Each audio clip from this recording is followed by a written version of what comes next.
Et je salue encore une fois de plus la bravoure du jeune dame Aïssatou Diop Fall. Elle a montré avant-hier, encore une fois de plus, je ne sais pas hier, c'est la seule doyen des journalistes femmes dignes de ce nom qui existe au Sénégal. Elle l'a montré encore hier. J'étais en train d'écouter des extraits tout à l'heure, avant de quitter chez moi. J'étais tellement fier de cette jeune dame. J'étais tellement fier. Elle m'a rappelé automatiquement à Sidy Lamine Niasse. Rahimahullah, que Dieu l'accueille dans son paradis. Automatiquement, elle me l'a rappelé.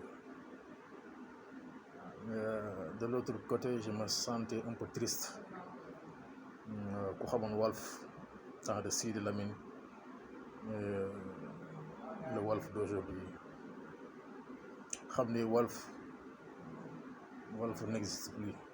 Ce qui existe, ce n'est qu'un média proche du régime qui travaille pour le régime Diomaye et Sonko. Ce qui est dommage et malheureux. Pour loolu dinañ ci ñëwaat la prochaine fois. bañ mu yàq vidéo bi parce que voilà, vidéo bi ndarul gudd, juste quelques minutes.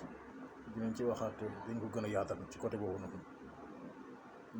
Di wax Aïssatou Diop Fall na takk sërëm. Na takk sërëm te def ko ngir yàlla, te def ko ngir Sidy Lamine, te def ko ngir l'avenir de son métier qui est le journalisme au Sénégal.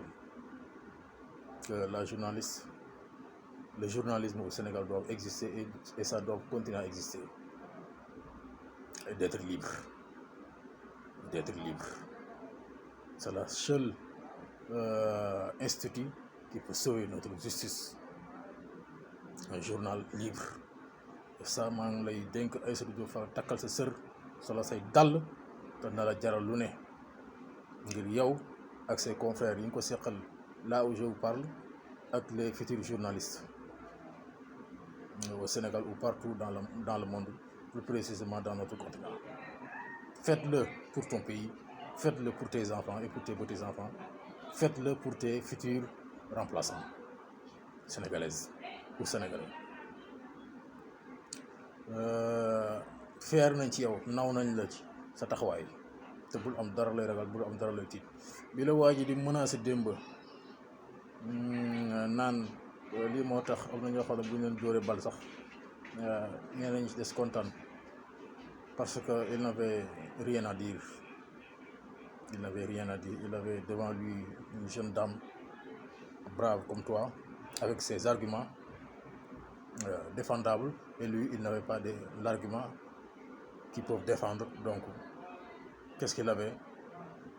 Que ça, que des menaces, comme ils le font tous les jours les pacifiens, malheureusement. Et reste courage et bul dragal, bul daw, bul tiit. Yàlla rek moo fi ne.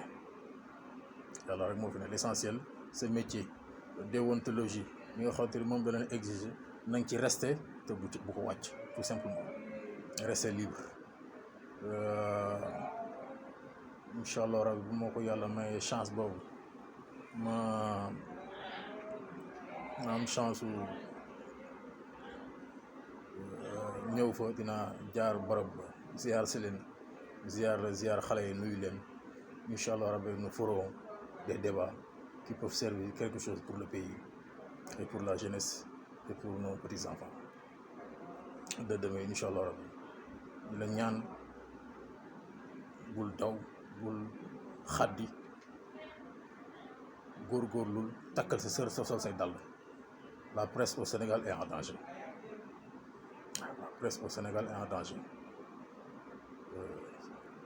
C'est triste, mais c'est la réalité.